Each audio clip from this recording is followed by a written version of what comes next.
Hello and welcome everybody to today's live panel on ABM. My name is Steffen, and as usual, the show is called Attributed. So if you want more content like this, go subscribe where you listen to podcasts, and we'll get into your feed once it's out.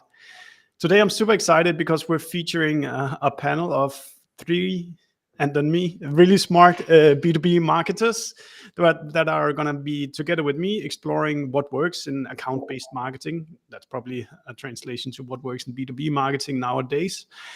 And everybody has promised to honestly share what's working and also some of the failures that didn't really hit the spot. And hopefully that will help educate all of us on what's working and what's not working in ABM today. To get some context of who the people here are, I've just told everybody to prep a 1-minute presentation of who they are and who they're trying to target on a day-to-day basis, so everybody listening in can kind of understand the context of the motions that they're running. Calvin, do you want to kick us off? Yeah, sure. Also, just for context, I always love being called a smart person, so thanks for that stuff. Really appreciate it, as always. So I'm Calvin. I'm the head of marketing at Hyperexponential. We are a pricing and underwriting platform that work with insurers to help price and underwrite their most complex risks. As a result, we operate in the kind of extreme end of enterprise sales. So we target a very small number, but very large insurers. So I always like to caveat my answers will be very much on the kind of niche end of B2B marketing. But yeah, looking forward to the conversation here today. Wonderful. Tim, you want to go next? I'm Tim, currently demand generation lead at Cognizant. I've been at Cognizant for almost 3 years now, but for the last year I've been entirely focused on our enterprise marketing strategy to support the company move up market. And ABM has played a big role in our kind of transition. Excited to go through this in a bit more detail. Fantastic. And just like practically when we don't speak, just you hit the mute button to make sure the sound quality is as good as we can. Katrine, last but not least, who are you? Absolutely. Thank you, Steffen. Very excited to be here. I'm Katrine. I'm the CMO here at Pixelz. And at Pixelz, if you don't know who we are, we do AI-powered post-production for some of the world's largest fashion brands. So when I'm talking about target accounts for us, it would be the likes of H&M's, could be Zalando, it could be the Macy's of the world. So some of these bigger fashion brands that I think all of you probably heard about before. So I run a small, very international distributed team of 9 marketers. When we do marketing, I really don't like to talk about ABM as like a strategy or a tactic or anything like that. For us, it's really the centerpiece of everything we do, like the framework that we fit everything into, and we are very, very focused on our ICP and those few target accounts that we are doing everything we can to try and close out there. Fantastic. And that is actually a really great bridge to the first question I had in mind, was just for everybody to describe what ABM means for you. So Katrine had kind of one point of view. Tim, what does ABM mean, this fluffy term for you? Yeah, exactly that. I think for me, ABM is just good marketing. And at its simplest, it's ICP driven marketing. So the most critical aspect from my perspective for ABM to work is just ensuring you're focused on the best fit ICP accounts. And it's those accounts that convert to revenue. And yeah, I'm sure we'll come on to it shortly, but I think a lot of teams doing ABM kind of deviate too far away from their ICP because a lot of times they're actually distracted by all the new flashy tools, promising intent and all that kind of stuff. And don't get me wrong, intent and third-party signals, they're all really useful. But I think the core or the foundation is your ICP, and then the signals, the event triggers, they just help with the timing and prioritization. Fantastic. Calvin, any last flavors to the definition of what account-based marketing is? Yeah, it's interesting, right? Because B2B marketing is all around, and marketing as a whole is around markets. So you're looking at larger groups of accounts and segments. But for me personally, especially here at HX, we have transitioned from almost like just a B2B marketing framework, because our target market is so small. We have had to transition to an ABM first. So for me, it's around understanding the priorities of a specific group of accounts. You can't just target holistically. For even us, it'd be like the insurance industry. That isn't really good enough. That's just marketing. But ABM is around understanding the priorities of a specific subset of accounts and having that as the center of everything that you do. And I think that's the differentiation, because we could just do brand marketing to the insurance industry, but we really need to go that level deeper, understand the accounts, exactly what they're looking for, and then almost like you just personalize everything towards your accounts and what they need rather than the market as a whole.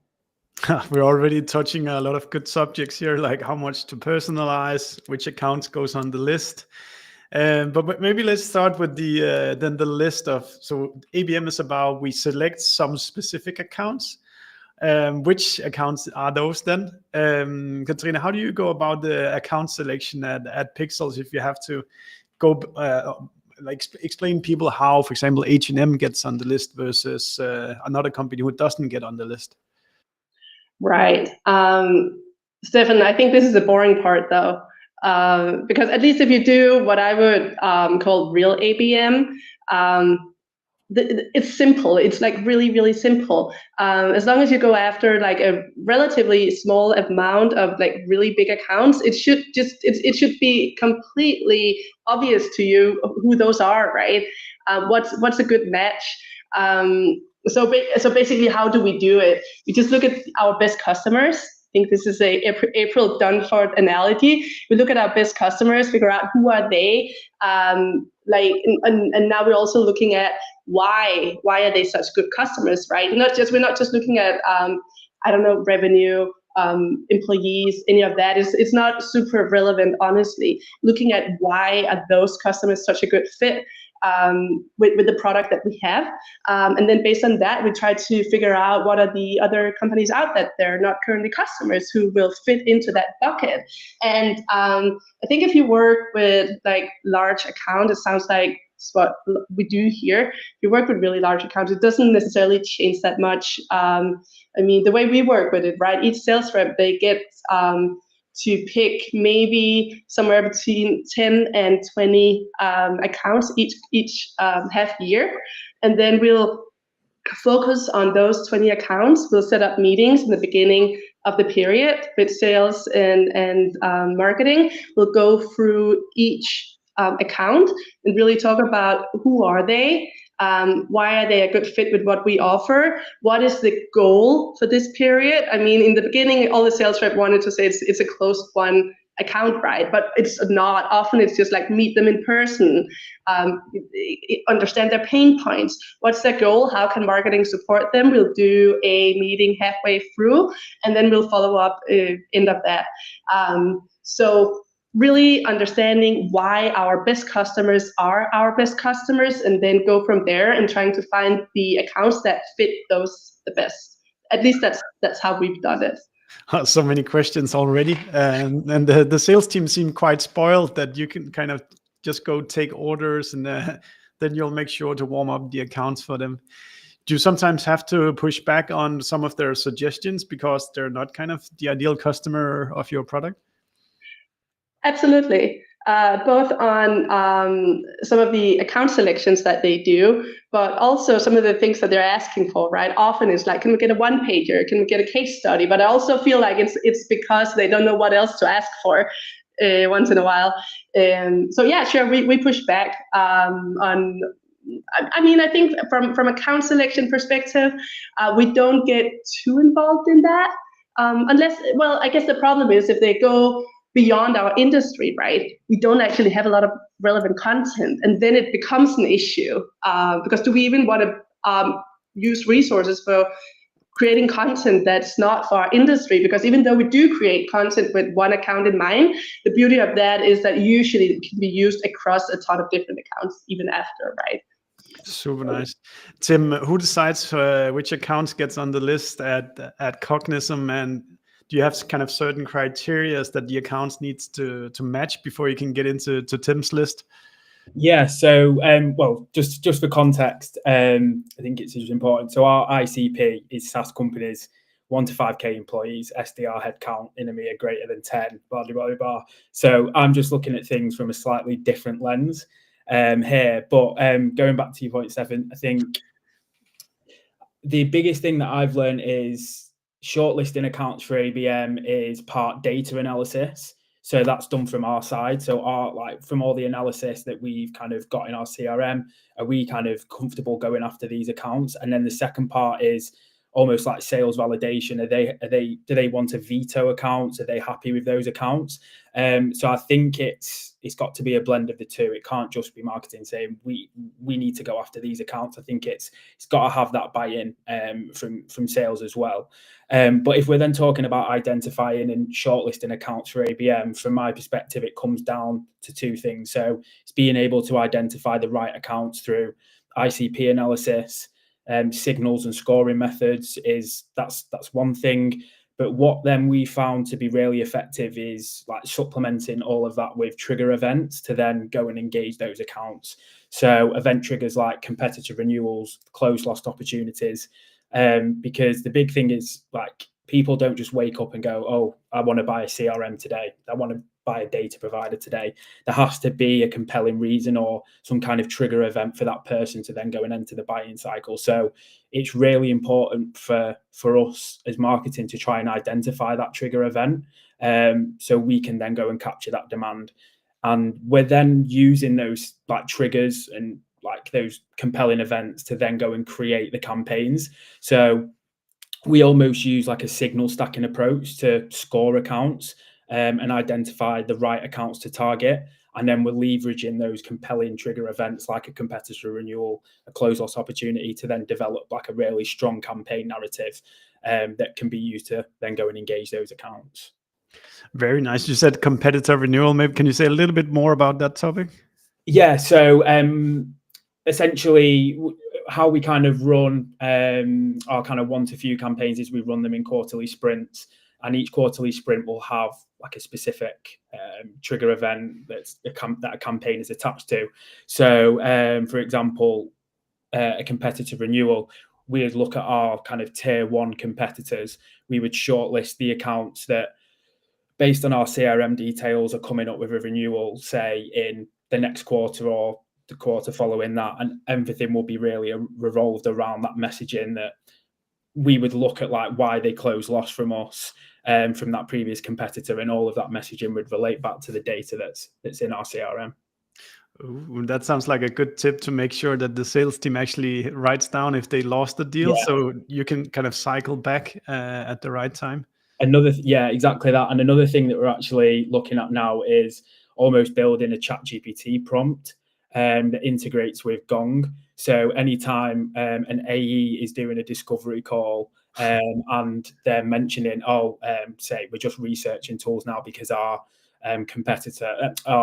renewal with competitor X doesn't renew until Q3. We're just kind of doing some research now. We almost then want to build a prompt that it's picked up that competitor renewal is happening in Q3. So in Q2, we then want to reach out to that person. Super smart. And Calvin, it sounds like Katrine is probably having maybe hundreds of accounts, and Tim somewhere in the low thousands. And then is yours even below the 100 accounts that you get to choose between? Yeah. So our market is Paychex is slightly nuanced because we already know, because the insurance industry is regulated. So we already know the accounts that we have, and we probably know about 80 to 90% of our market completely. And of that 80 to 90%, all of those are allocated out to reps. So what we've kind of focused on is around the structure of our sales process. So we've transitioned to, first of all, from marketing and ABM first approach, in dividing all of those accounts up between ABM managers. And we're structured entirely across our revenue team in a pod structure. So we have A's, SDRs, and ABM managers associated to a set group of accounts that are going to continually be theirs, based on both geography. So we have teams in the US and teams in Europe, And then we also have our strategic accounts, which are our kind of largest and most strategically important accounts. And those sit across our global team. But we have our ABM managers like structured in that. So you have a group of people trying to focus and we call it hunting in packs, but trying to hunt in packs towards a set list of accounts that doesn't really change, but we might get some of that kind of 20 to 10% of accounts we maybe don't know about coming in through inbound. And like Tim mentioned, around kind of those trigger points, those trigger actions, which is when we kind of want to jump on those and then go into the kind of sales cycle for a different process. Super cool. I hadn't actually heard about that bundling of, I've heard about the AE plus BDR, but not plus the ABM manager. That's super interesting. But I guess it makes a lot of sense that the ABM can do some things and the BDR can do other things. But maybe that's just probably, maybe you can say a little bit more about it, Colin. Yeah, exactly. I mean, that's the whole point around it, right? So I mentioned earlier around wanting to understand all of the priorities, the needs, the wants of your accounts. If you have a group which is you have sales, marketing, and the kind of in between, which is the BDR team. If you have a set group focused on a set group of accounts for, we focus on them for years. So if you have that, those people start to form a really in-depth understanding of what those accounts are and what they need. And they link everything together. So we have our sales team talking about the same thing that the BDRs are talking about, the same thing that marketing is talking about. And you just use different channels to be communicating the same thing, which aligns your messaging. So it's not a case of we have the ABM team going off and just talk about what marketing wants to talk about and sales talk about what they want to talk about. You have a weekly meeting with everyone in that pod and you agree, who are we going to speak to this week? What are we going to be communicating? Marketing, what are you doing over the next month to 6 weeks? And how does that relate back to what we're trying to achieve? So we found that to be particularly useful. And as I mentioned earlier, we've kind of gone through a process of transitioning to the pods. We've transitioned to an ABM first approach, and now we're really starting to kind of get that nailed down. But we found it to be particularly useful.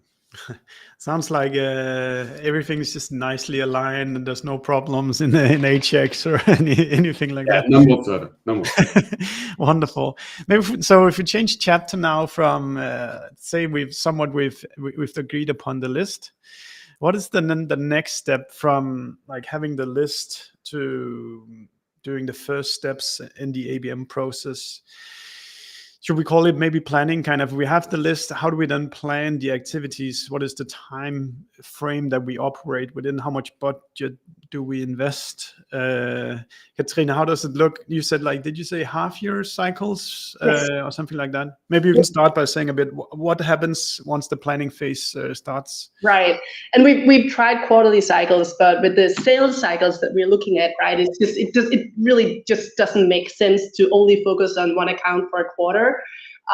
So we expanded that. Also, we were trying to stuff way too many meetings into one quarter. So we ended up with half-year cycles, which makes a lot more sense for us. So marketing really gets involved after account selection. So we'll sit down with this one sales rep, and then the planning starts. And I think what's important as part of this is we have these somewhere between 10 and 20 accounts on the list for this particular sales rep. What's important here, right, is that we've got accounts in a few different stages, right? We've got accounts that never heard about us before, completely cold, don't know who Pixelz are. We might have some that are a little bit warm. Then we have some that could be already MQL or SQL stage, and we might also have existing customers in here, right? And it's important that for each half year, for each period, that we have a little bit of a mix of the different stages these accounts are in. So what we'll do is basically we'll spend 5-10 minutes in each account. We'll figure out what do we know about them already, where are they in the stage, what is potentially the next activity or the next thing that can move them forward in whatever sales cycle they're in right now. One of the things that we have found makes so much sense for us. It's at least in our industry, and I think it's the same. It's enterprise sales, it's big clients, right? It's building those relationships.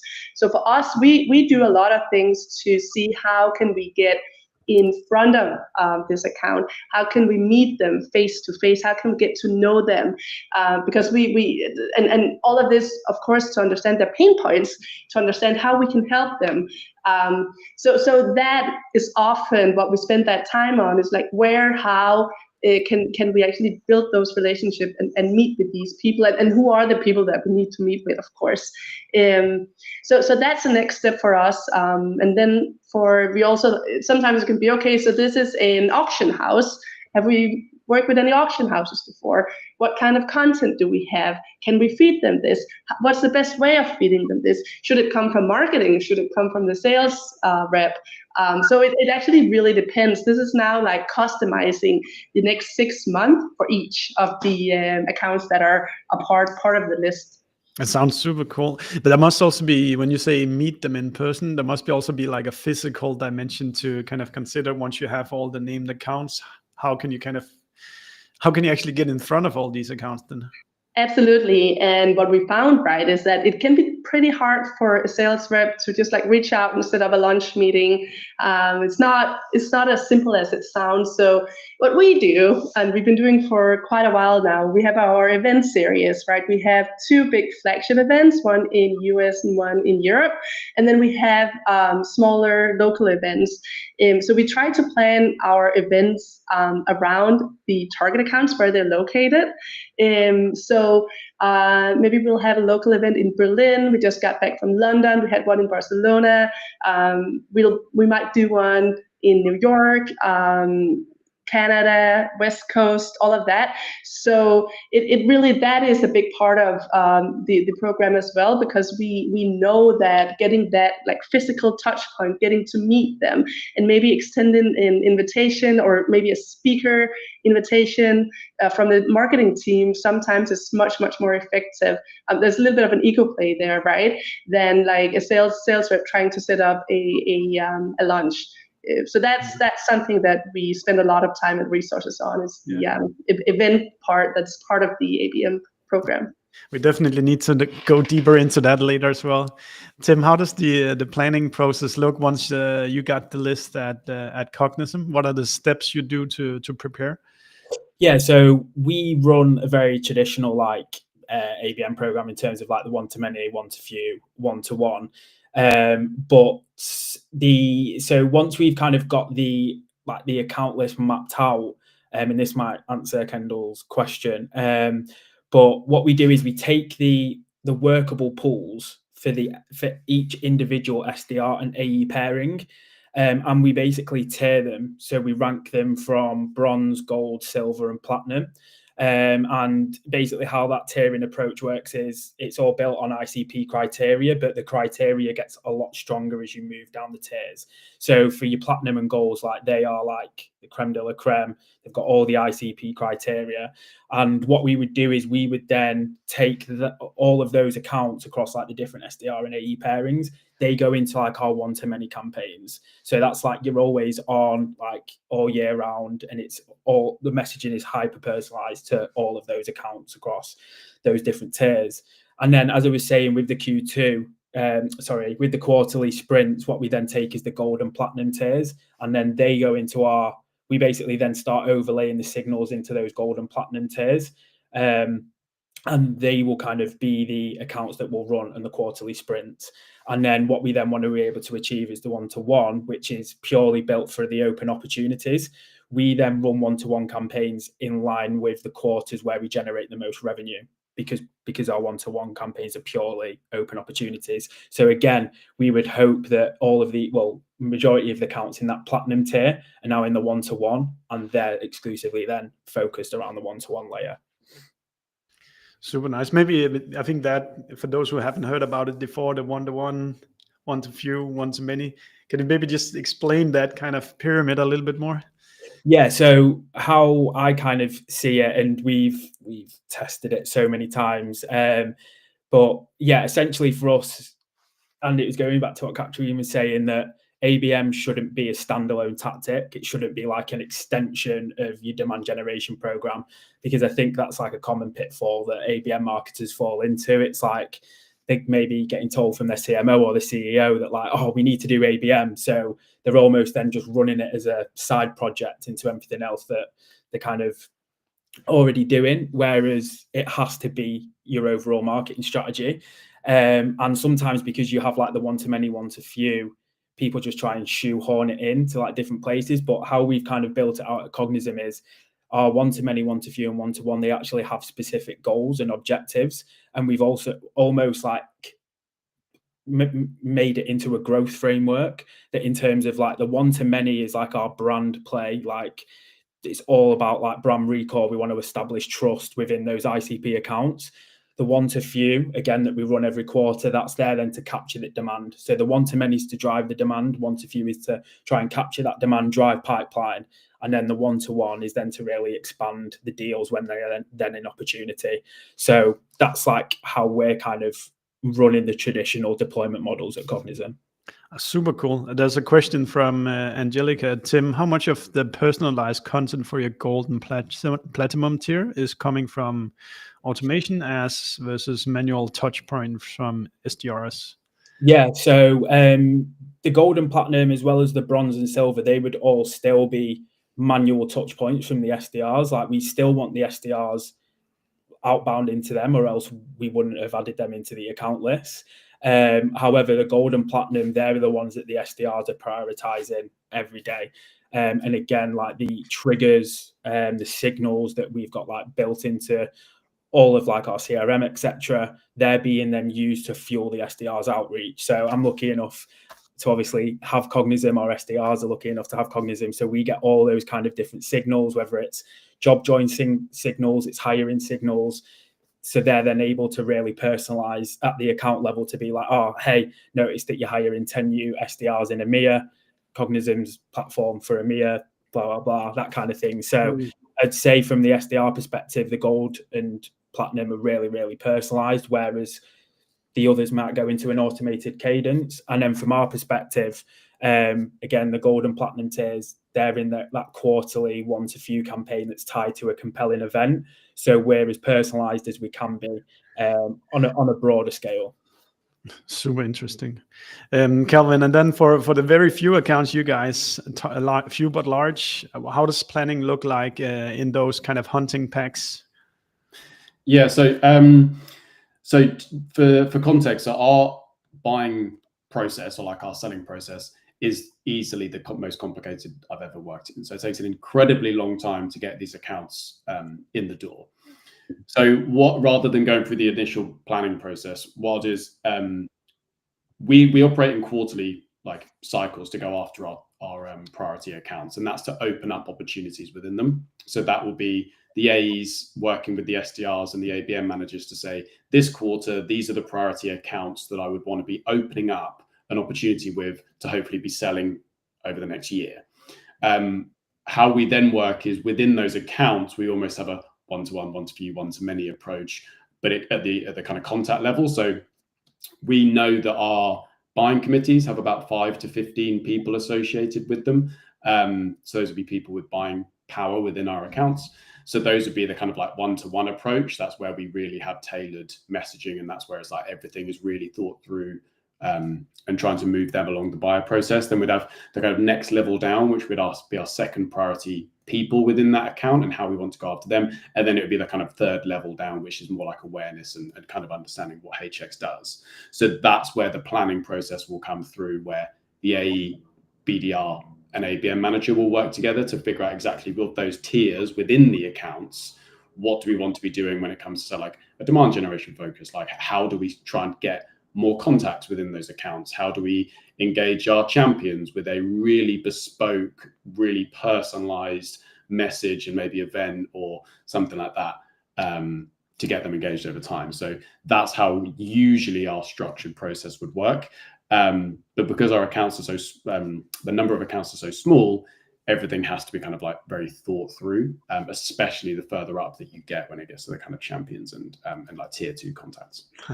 Yeah, I guess you can't just burn through the accounts here, because you actually need to win quite a big percentage of them over time. 100%. So I think one thing which we have like learned, and which is a real key point within marketing is that the relevancy and kind of effort levels that go into what we do, I think that's what is key for opening up and closing opportunities. It's not as simple as just saying, well, we'll just kind of, especially for us, we don't have the market to say, we'll just send out automated emails to like our market and kind of see what works. We'll test and learn. We have to say, what are they going to get the value from this? And also they have to see like, yeah, they've actually taken a lot of effort to understand what it is that we need and why our solution is right for them.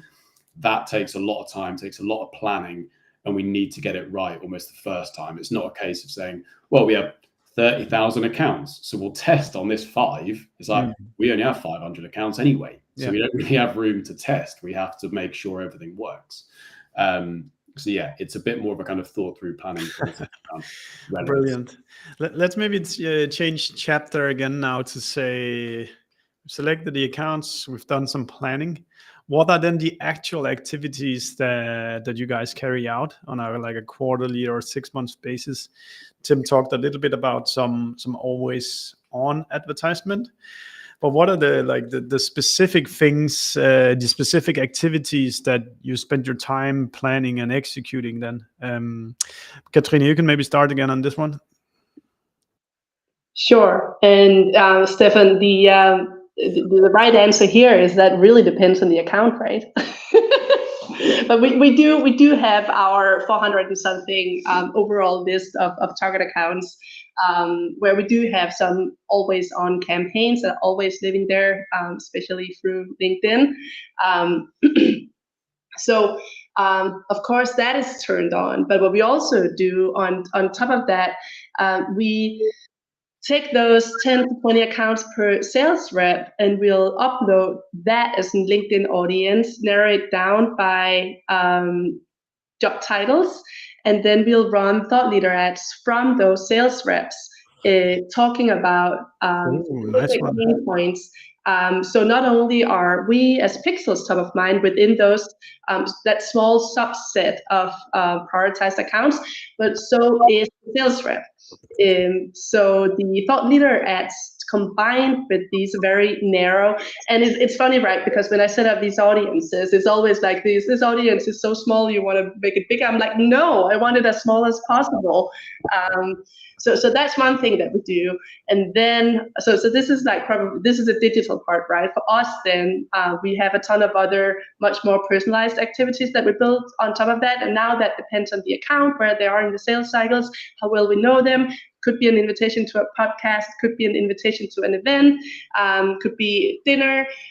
So it really, really depends on where they are in the process. Could also be creating a case study for that particular industry, footwear or something like that. I really love that one with thought leader ads, to kind of, it's not only the company you need to position, but you actually also need to position the person that owns the account and would be the person you actually meet. But a lot of details. So you mentioned a lot of different tactics there. Maybe you can pick one of those tactics that you mentioned and get even more specific about what takes place. Feel free to pick any of the ones you prefer to talk about. All right.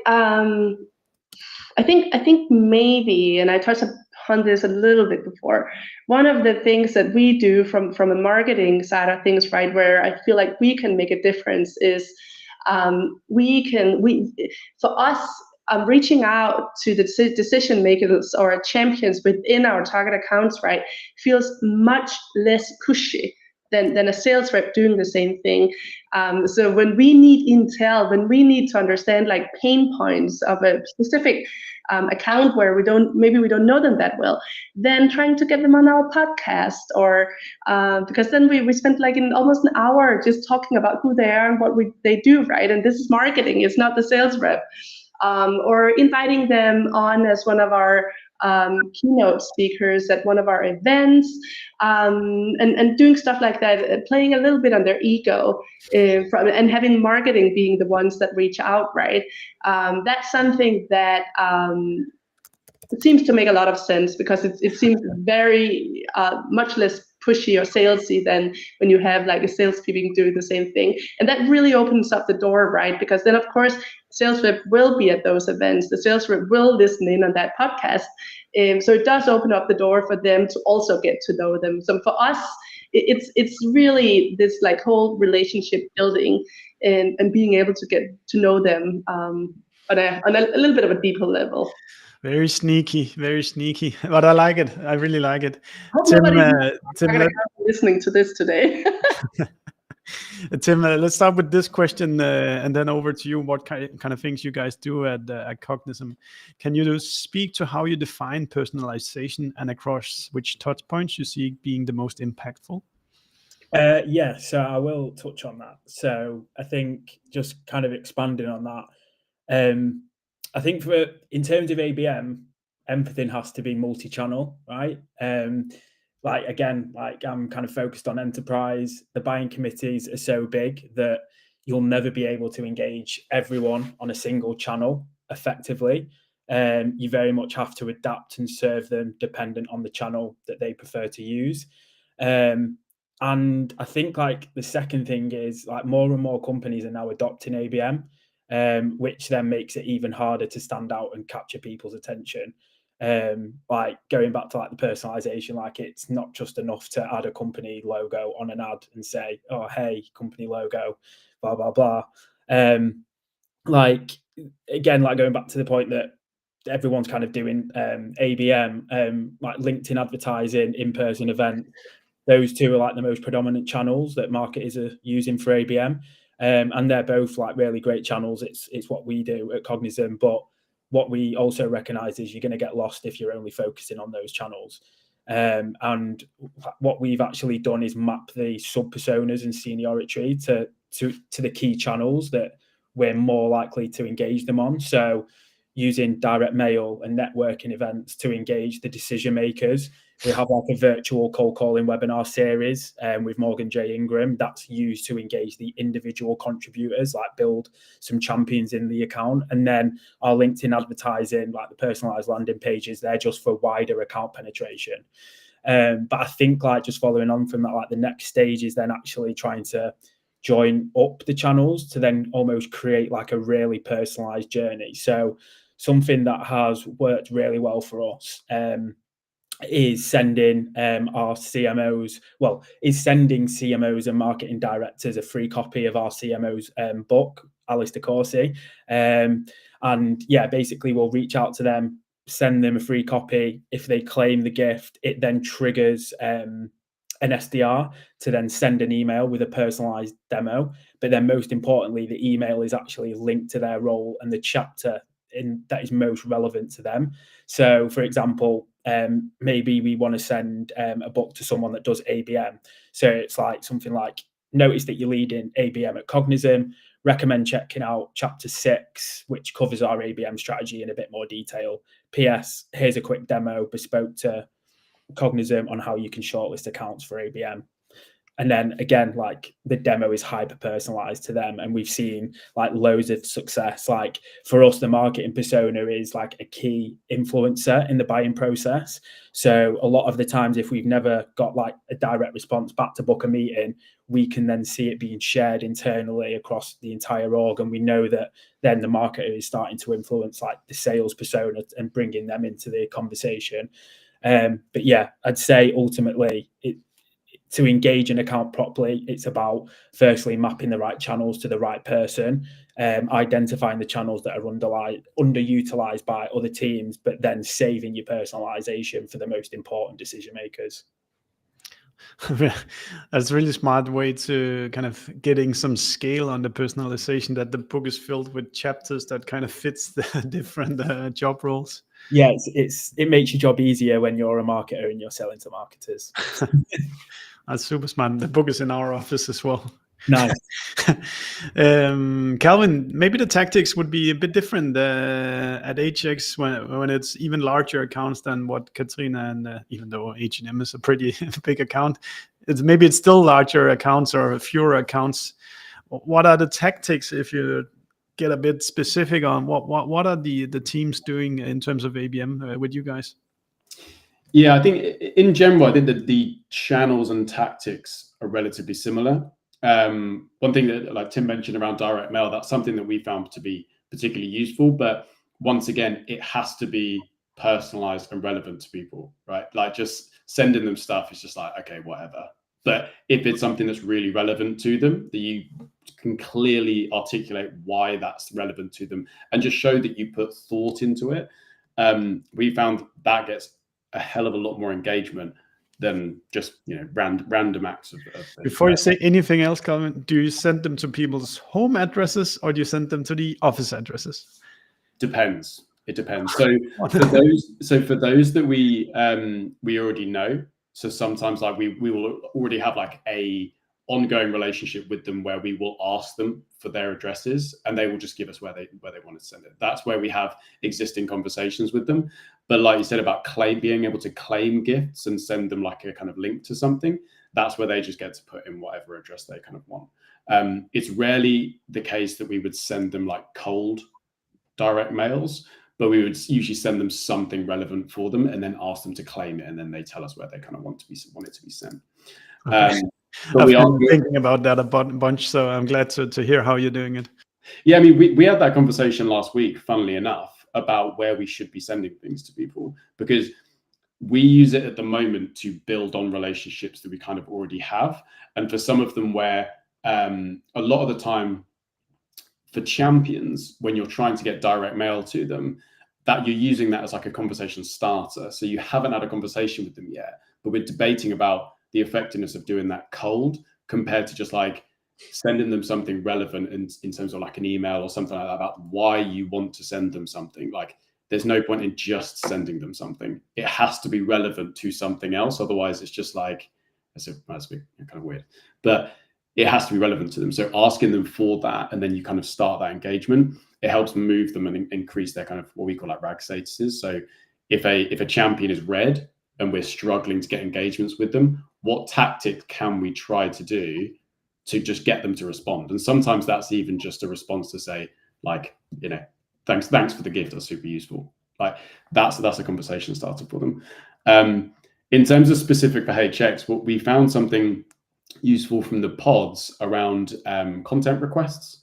So because we have a small group of like 3 people per set group of accounts, what we've got from ABM is that they understand the kind of requirements of those accounts and what's relevant to them and the issues that they're facing. So we have a weekly solution selling blog post that goes out. So at the beginning of the week, we speak with our internal SME around what the problem is within the industry that they know about, how HX solves for that problem, and effectively like kind of classic problem solution selling. We then, throughout the week, we use AI to help like craft what that message would be, so that by the end of the week, we have a campaign ready for that specific solution and problem within the market. And we'll use that across emails, paid, and then anything like direct that the SDRs want to be sending out as well. And we found that to be particularly useful.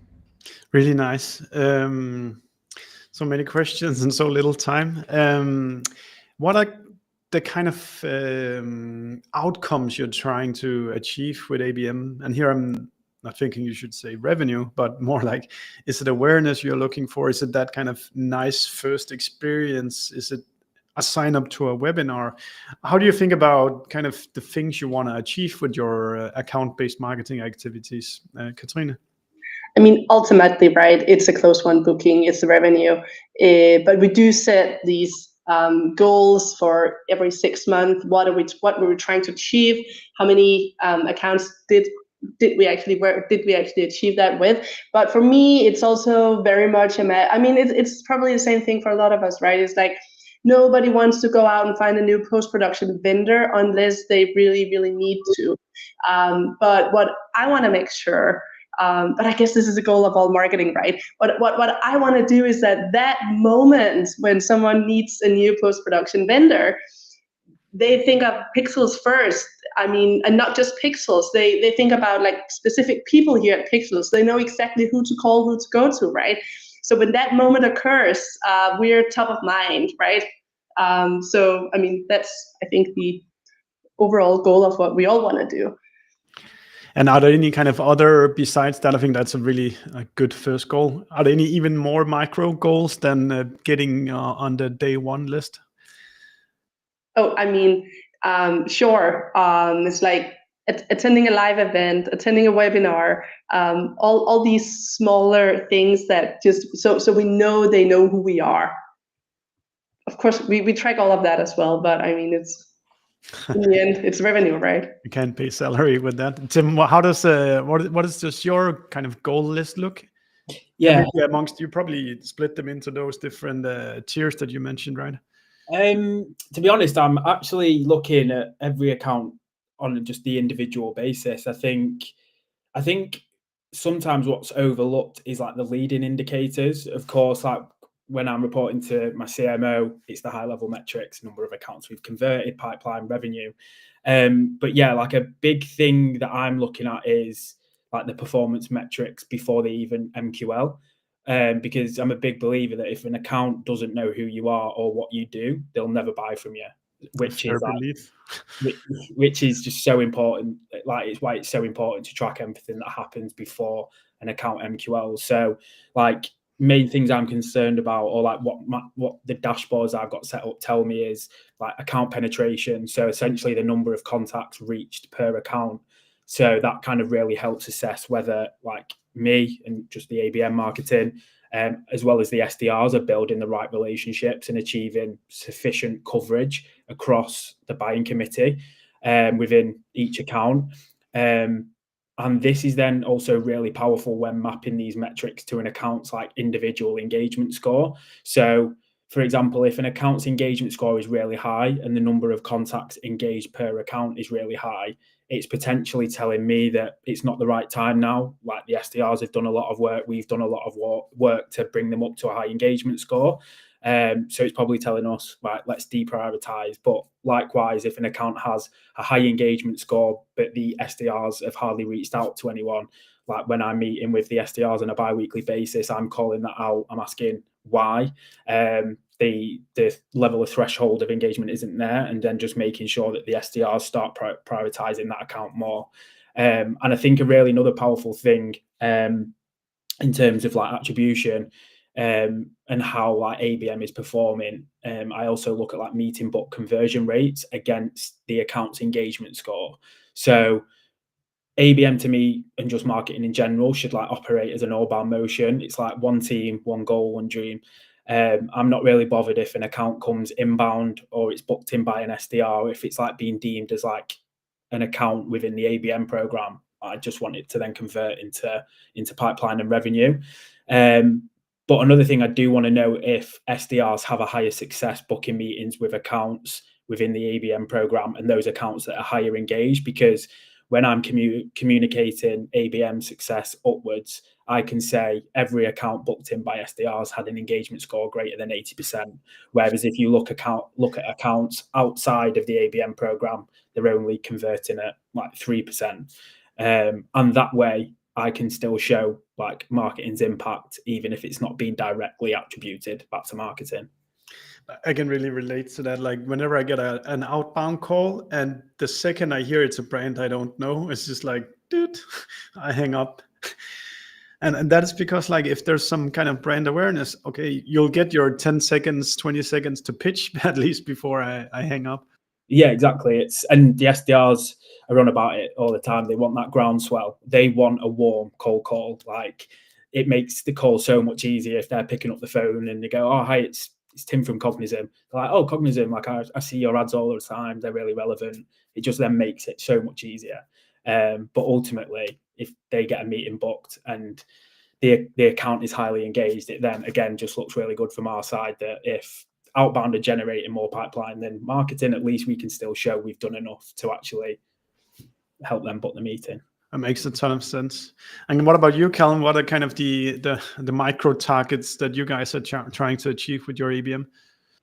Yeah, so we historically we would focus on your standard kind of metrics, so around like MQLs and things like that. But what we found is that actually just doesn't work for us. So I consider like marketing qualified leads to be almost like a flag for a point in time. But apart from that, because our buying committees and our buying journeys are so complex, that one point around at that point they were engaged or they were qualified doesn't really help us for the next year. It actually doesn't do anything for us. And although we can get, say, an MQL who might be like a tier 2 contact, they actually can't help us in the buyer journey, but they are still useful. So we still want their engagement, and we want their interest, we want their awareness, and we want, like you say, Tim, their kind of groundswell around the account. So what we've moved towards is a continually decaying engagement score for contacts, which then levels up to accounts. So when a contact does any sort of engagement, which you would say like debatable, but yeah, if they've done that, then they are currently engaged at that point in time. Then their score decays over time, and then we have to continually get them, like continually get them to do those, like to take those actions, whether it's clicking on an email, signing up for a webinar, signing up to one of our events, downloading one of our reports, clicking on our ads, those sorts of things. We have to maintain that over time. And what we also find is that that gives the marketing teams a lot more relevancy for the work that they do and the impact that it generates for the business. Because the problem that we found was that with complex buying cycles that can take up to a year, it's difficult to say to marketing, oh, you've generated this amount of revenue, because they're like, that's so far from the activity that we've done that it's kind of very disconnected. They're like, we generated a lead, great, that they probably might convert in like a year's time, but that doesn't really help us now. But looking at engagement and that continual process of, we ran this campaign and it added 50 people that are now engaged to our engaged contacts list. That's great. And that then levels up to opportunities opened and closed, but that's such a lagging metric. It's hard to relate that back to the team's day-to-day work and what they're actually doing. So we focus way more on engagements. And then for the small level of like you said, Tim, about like kind of triggering activities, like say booking a demo, that is a real qualified lead who wants to speak to us. But them signing up to a webinar is also useful, but it's not something which we go, they sign up to a webinar, let's try and get them into the buying process, because it's not necessarily the case in our accounts. So we focus a lot more on engagement now, and we just level up the contact level up to the accounts and try and maintain that over time. I really like the decay model to think about. That's actually very true. When I think when we put out the benchmark report a month back, when the time people spent from MQL to SQL were like 4 months or something like that. And if you celebrate day one of those 4 months, then you're leaving a lot of work to the sales team afterwards. Yeah, 100%. I think just on that, like we found that with the leads, once they're a qualified lead, it's like they're always that, right? Like they just stay at that flag. But with engagement, if you decay it over time, it's like, great, you did that, but your next job now is to just maintain them over time. Even if they're a tier two kind of contact, which won't be part of the buying process, they don't have decision-making power, you still need that continual engagement for the next year for the groundswell of the account. But also that's just to them closing.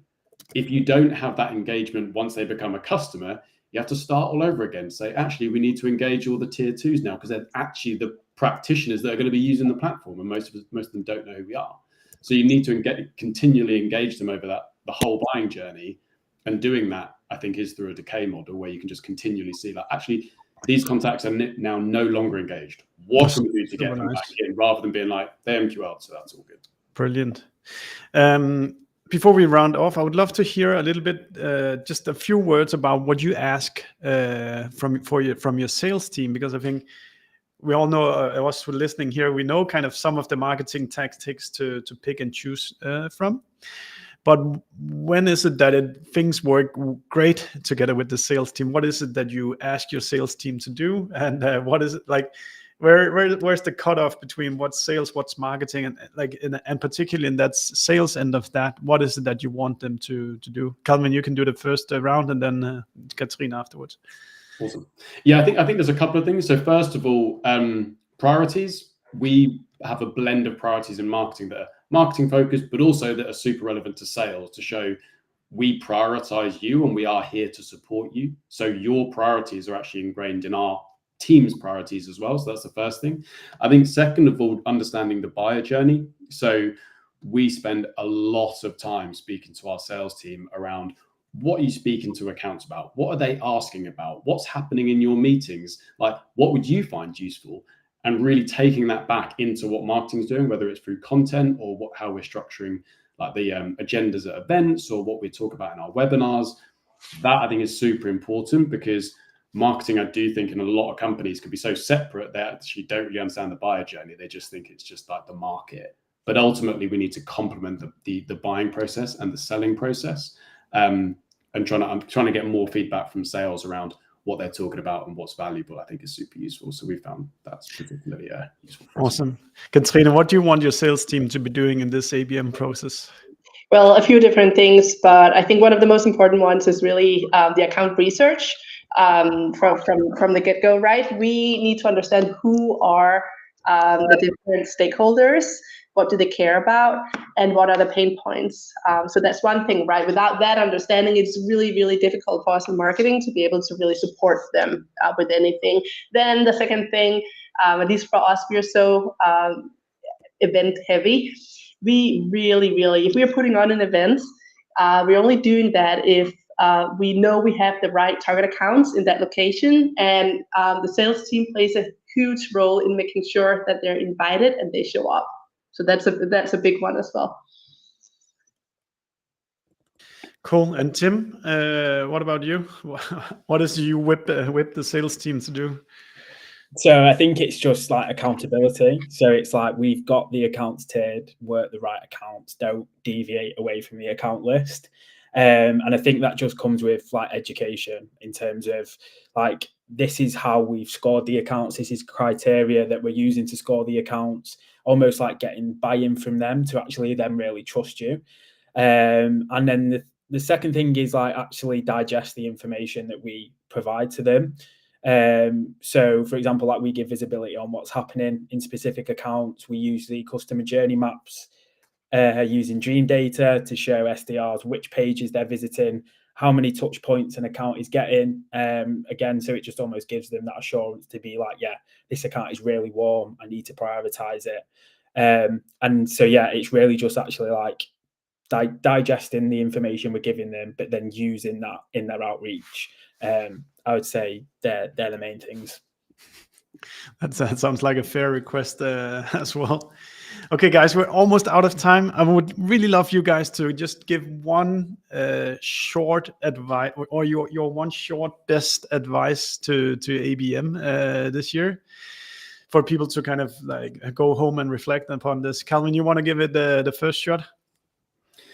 I think the key thing is around buyer journeys. I keep going back to it, but you need to understand how your buyers buy. And that's the most important thing. You can communicate your processes, your platform, your solutions all you want, but unless you really understand how your buyers buy, that like it is kind of useless, and you're going to be banging your head against a wall. So that's probably the most important thing, I'd say. And that's what we've realized at HX. Fantastic. Katrine, what's your best advice? I guess it's a tiny bit of the same thing, but it's like get your positioning right.